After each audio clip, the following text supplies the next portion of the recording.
Welcome to the Anxiety Coaches Podcast, a relaxing and informative show where we explore anxiety, panic, and PTSD, sharing how you can overcome them for life.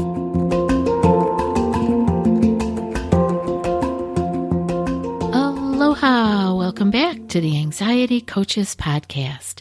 I'm your host and coach, Gina Ryan, and I am so happy to be with you again today as together we can consider the many ways to bring your mind and body back to its natural peace and calm.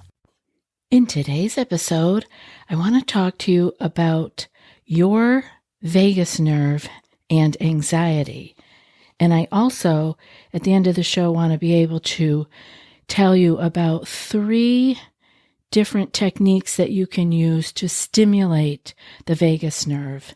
Now, I know we've talked about this in other episodes, and if you haven't listened to any of those episodes, here's a couple of them. Episode 307 is Stimulate Your Vagus Nerve to Reduce Your Anxiety, and episode 475 is Letting Your Body Turn Down the Stress. And I really like the idea of letting your body do the work, because so many times, and I know that you know this or probably have experienced this, the mind and the thinking are not the best vehicle to settle down the anxiety, to bring back on board the parasympathetic nervous system. We can't always use our thinking to get us out of it, out of the stress, out of the runaway thoughts. It's our thinking that got us there. So many times we forget, and you'll see why as I go on here in the show, why you forget, but we forget that we can use our body. We can will our body and instruct our body to do things that will help us get out of that endless loop, that anxiety loop that goes like we get the trigger and we bring on board the sympathetic nervous system, and then we get the adrenaline and cortisol going. That signals more to the thinking mind that there's a problem. And our thoughts, most of us with the tendency toward anxiety or stress, have very good wild imaginations.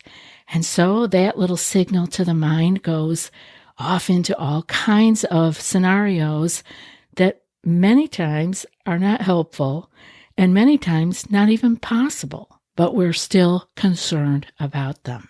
So it's so important to remember that we can use our body. Let your body turn down the stress. And that's episode 475. I hope that you will check that out. How does anxiety affect our vagus nerve? You know, a low vagal tone, you'll probably have read this online or in some of the books that you're reading about anxiety, but a low vagal tone means that our vagus nerve isn't functioning as it should. And this can lead to heightened stress responses. And we know we are experiencing that. And when those become chronic, they are possibly resulting in depression, anxiety, gut issues, and inflammation. This is so important for me to point out to you that in the literature now, so many times it is all together. Our thinking, our anxiety, our moods, our depression, right there alongside where they're talking about gut issues and inflammation. Now, I'm old enough to remember back in the day when it was cuckoo talk to talk about gut inflammation and that all of our health, mental and physical, began with our gut. We talked about leaky gut. We talked about gut inflammation. We talked about the good bacteria in our gut. Now, that was cuckoo talk back in the 80s and 90s, and now it's not. And that's okay. That's how things unfold. You can even see by many of the practices and ideas that are coming out in the literature and the studies now, is all about things that many traditional cultures have taught and talked about forever. These things worked because they worked. They had experience with doing particular things to help heal people, make them feel better, change their health. And so they did them. It was trial and error, perhaps. Maybe they had instincts and very good intuitions as to what to do. And now science and the researchers are all finding why these things have worked. So I'm really happy that it's just becoming commonplace to talk about these things, and it's not cuckoo town to talk about gut inflammation or the gut microbiome and all of our health really beginning in our gut. So anyway, that was just my long way around of saying it feels good to me to see that depression, anxiety, gut issues, and inflammation were all in one sentence. One of the people that is very important around this whole vagal health is Dr. Steven Porges. If you've not heard of him, he has been mentioned in many writings about trauma. He's actually the father of the polyvagal theory, which has led to groundbreaking changes in our understanding of how the nervous system responds to threat and trauma. So that's so important for you to know who he is, because one of my favorite quotes from Steven Porges is this.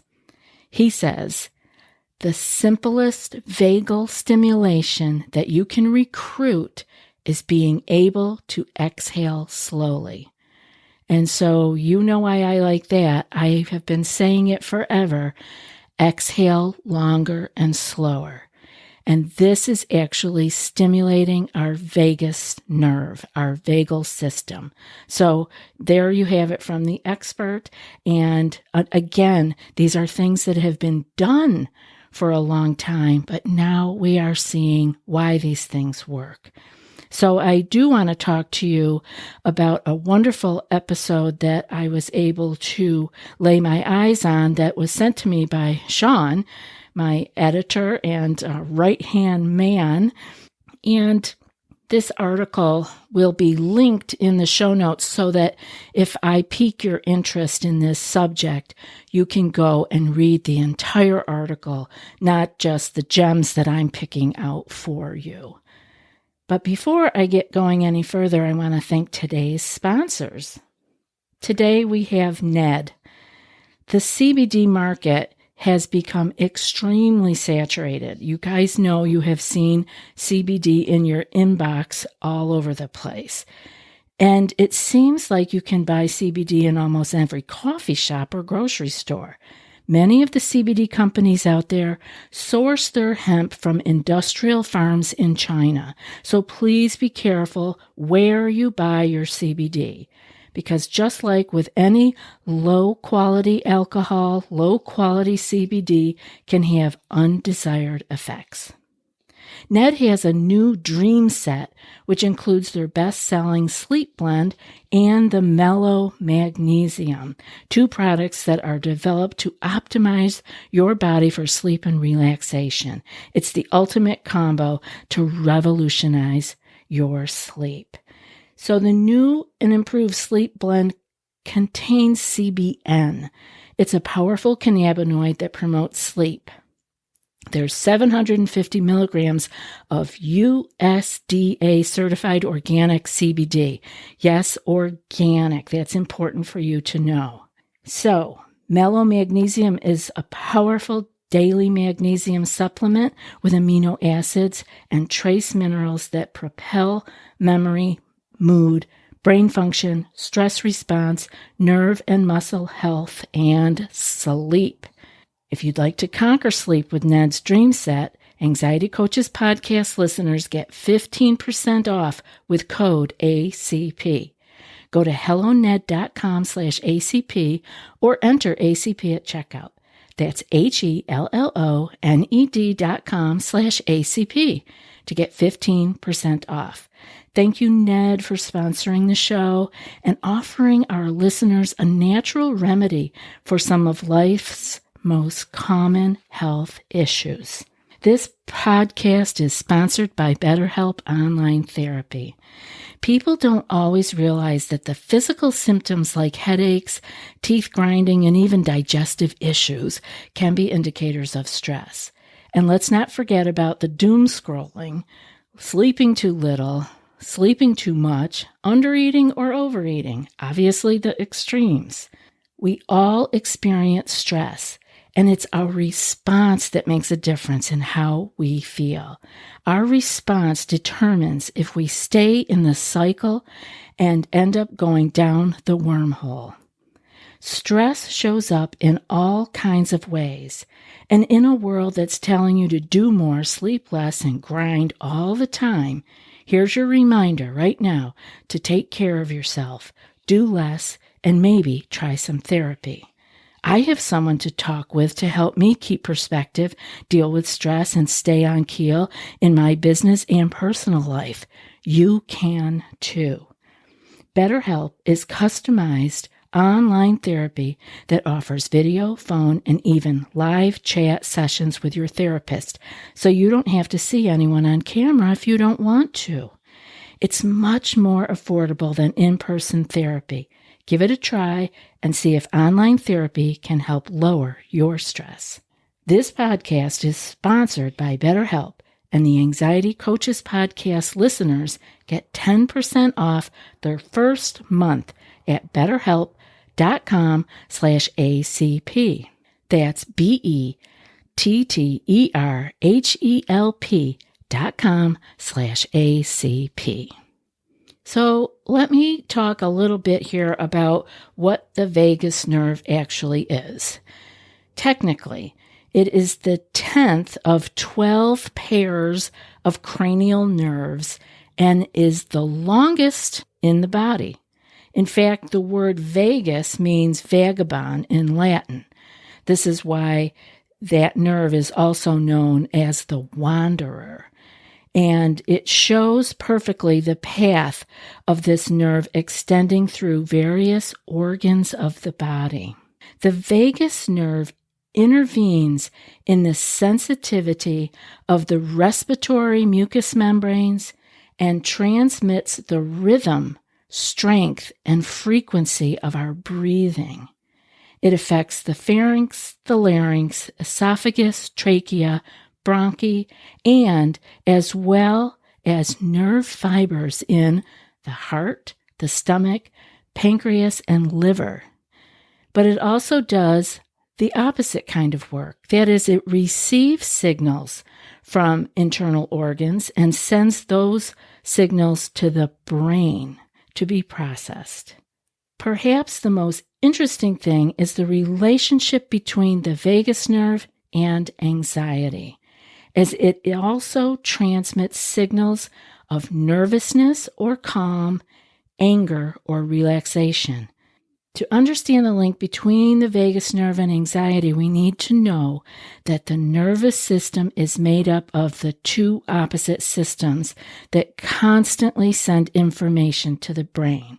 Now, we talk about those here all the time, but I'm going to review it real quick again, just in case there's some new people listening or we need a refresher. The sympathetic nervous system prepares us for action. So it mainly feeds the hormones like adrenaline and cortisol. This is where we get the feeling of fight or flight. And now the parasympathetic nervous system intervenes in the rest and relaxation, the rest and digest side. Both systems work as one is an accelerator, the other is a decelerator. The sympathetic nervous system accelerates and activates us, and the parasympathetic nervous system helps us to relax and reduce the speed so we can find more peace and calm. Some of the vagus nerve functions in our body are, it helps to regulate heartbeat, controls muscle movements, and maintains the pace of breathing. It maintains the functioning of the digestive tract. It facilitates relaxation after a stressful situation, or it indicates that we are in danger still and we do not have to lower the guard. So you can see how we are feeling, the feelings that we feel, the sensations and the symptoms that we get, why we are getting them. This vagus nerve, the wanderer, all throughout our whole body, is responsible for this. And what can we do, right? We want to be able to have that vagus nerve working and being in tip-top shape. So when we are subjected to stressful situations, the sympathetic nervous system is activated. At a brain level, this involves the activation of two pathways, the hypothalamus pituitary adrenal axis and the brain intestine axis. The brain responds to stress and anxiety by increasing the production of hormones. I know you know this, cortisol and adrenaline. These act as immune system suppressors and inflammatory precursors, which is why when we feel stressed and anxious, we get sick easily or more often. Ultimately, we can end up suffering depression that has been linked to an inflammatory brain response. And I get this question all the time. Can I have depression and anxiety together? And yes, you can. Chronic stress and anxiety cause an increase in glutamate in the brain, a neurotransmitter that when produced in excess causes migraines, depression, and anxiety. In addition, a high level of cortisol reduces the volume of the hippocampus, the part of the brain responsible for the formation of new memories. This is what I said earlier. This is why you can't always remember things.